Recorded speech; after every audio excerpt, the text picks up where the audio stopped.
ఈ వీడియోలో నీతి ఆయోగ్‌లో ఇటీవల జరిగిన నియామకాలు మరియు 2026లో నీతి ఆయోగ్ విడుదల చేసిన సూచీలకు సంబంధించి అన్ని పోటీ పరీక్షలకు ఉపయోగపడే ముఖ్యమైన ప్రశ్నలను తెలుసుకుందాం. ప్రణాళికా సంఘం స్థానంలో నీతి ఆయోగ్‌ను కేంద్ర ప్రభుత్వం 2015 జనవరి 1న స్థాపించింది. నీతి ఆయోగ్ అంటే national institution for transforming India. నీతి ఆయోగ్ ప్రధాన కార్యాలయం న్యూఢిల్లీలో ఉంది. నీతి ఆయోగ్ మొదటి ఉపాధ్యక్షుడు లేదా first vice chairman of Niti Aayog Arvind Panagariya. నీతి ఆయోగ్ మొదటి సీఈఓ లేదా first chief executive officer of Niti Aayog Sindhushree Kullar. నీతి ఆయోగ్ అధ్యక్షుడు లేదా చైర్మన్గా ప్రధానమంత్రి వ్యవహరిస్తారు. నెక్స్ట్ క్వశ్చన్, నీతి ఆయోగ్ ఉపాధ్యక్షుడు లేదా వైస్ చైర్మన్గా ఇటీవల ఎవరు నియమితులయ్యారు? Correct answer option D, Ashok Kumar Lahiri.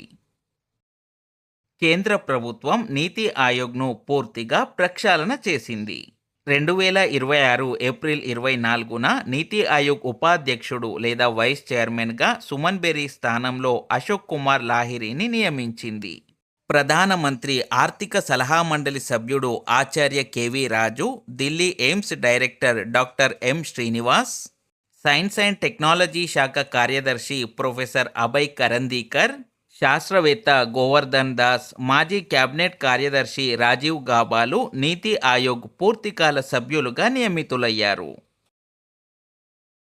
నీతి ఆయోగ్ పూర్తికాల సభ్యులుగా డాక్టర్ ఆర్ బాలసుబ్రమణ్యం మరియు డాక్టర్ జోరామ్ అనియా 2026 మే నెలలో నియమితులయ్యారు. ఈశాన్య భారతదేశం నుంచి నీతి ఆయోగ్ పూర్తికాల సభ్యురాలిగా నియమితులైన తొలి మహిళగా జోరామ్ అనియా రికార్డు సృష్టించారు. జోరామ్ అనియా అరుణాచల్ ప్రదేశ్ రాష్ట్రానికి చెందినవారు. నీతి ఆయోగ్ ప్రస్తుత పూర్తికాల సభ్యులు లేదా full time members of Niti Aayog Shri Rajiv Gaba, professor KV Raju, professor Govardhan Das, professor Abhay Karandikar, doctor M Srinivas, doctor R Balasubramaniam, doctor Joram Aniya. ఈ 7గురు ప్రస్తుతం నీతి ఆయోగ్ పూర్తికాల సభ్యులుగా ఉన్నారు. నెక్స్ట్ క్వశ్చన్, నీతి ఆయోగ్ నూతన సీఈఓగా ఎవరు నియమితులయ్యారు? Correct answer option C, Anurag Jain. NITI Aayog నూతన సీఈఓగా అనురాగ్ జైన్ 2026 జూలైలో నియమితులయ్యారు. నీతి ఆయోగ్ ప్రస్తుత అధ్యక్షుడు లేదా చైర్మన్ ప్రధాని నరేంద్ర మోదీ. ప్రస్తుత ఉపాధ్యక్షుడు లేదా వైస్ చైర్మన్ అశోక్ కుమార్ లాహిరి. ప్రస్తుత CEO Anurag Jain. Next question, నీతి ఆయోగ్ ఎగుమతుల సన్నద్ధత సూచి లేదా ఎక్స్పోర్ట్ ప్రిపేర్డ్నెస్ ఇండెక్స్ 2024లో మొదటి స్థానంలో నిలిచిన రాష్ట్రం. Correct answer option A, Maharashtra. 2026 జనవరిలో నీతి ఆయోగ్ ఎగుమతుల సన్నద్ధత సూచి లేదా ఎక్స్పోర్ట్ ప్రిపేర్డ్నెస్ ఇండెక్స్ 2024ను విడుదల చేసింది. ఈ సూచీలో పెద్ద రాష్ట్రాల కేటగిరీలో మహారాష్ట్ర మొదటి స్థానంలో, తమిళనాడు 2వ స్థానంలో, గుజరాత్ 3వ స్థానంలో, ఉత్తరప్రదేశ్ 4వ స్థానంలో, ఆంధ్రప్రదేశ్ 5వ స్థానంలో నిలిచాయి. చిన్న రాష్ట్రాలు, ఈశాన్య రాష్ట్రాలు మరియు కేంద్రపాలిత ప్రాంతాల కేటగిరీలో ఉత్తరాఖండ్ మొదటి స్థానంలో, జమ్మూ కాశ్మీర్ 2వ స్థానంలో, నాగాలాండ్ 3వ స్థానంలో నిలిచాయి.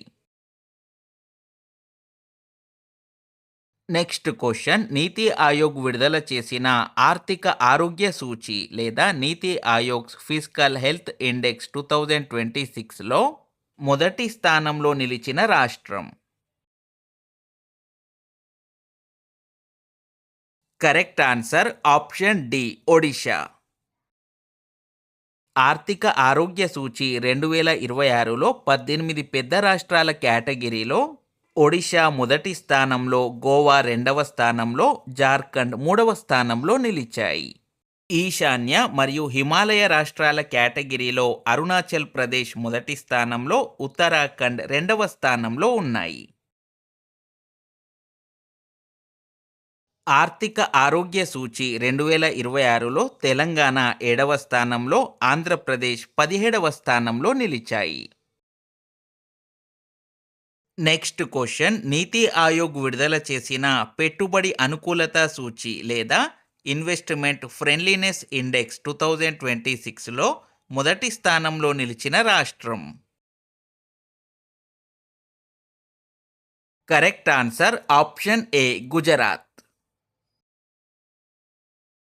నీతి ఆయోగ్ మొదటిసారిగా విడుదల చేసిన పెట్టుబడి అనుకూలత సూచి లేదా ఇన్వెస్ట్మెంట్ ఫ్రెండ్లీనెస్ ఇండెక్స్ 2026లో పెద్ద రాష్ట్రాల కేటగిరీలో గుజరాత్ మొదటి స్థానంలో, మహారాష్ట్ర రెండవ స్థానంలో, తమిళనాడు మూడవ స్థానంలో నిలిచాయి.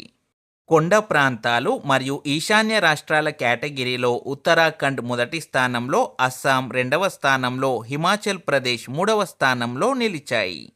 నగర రాష్ట్రాలు మరియు కేంద్రపాలిత ప్రాంతాల కేటగిరీలో గోవా మొదటి స్థానంలో, న్యూఢిల్లీ రెండవ స్థానంలో ఉన్నాయి.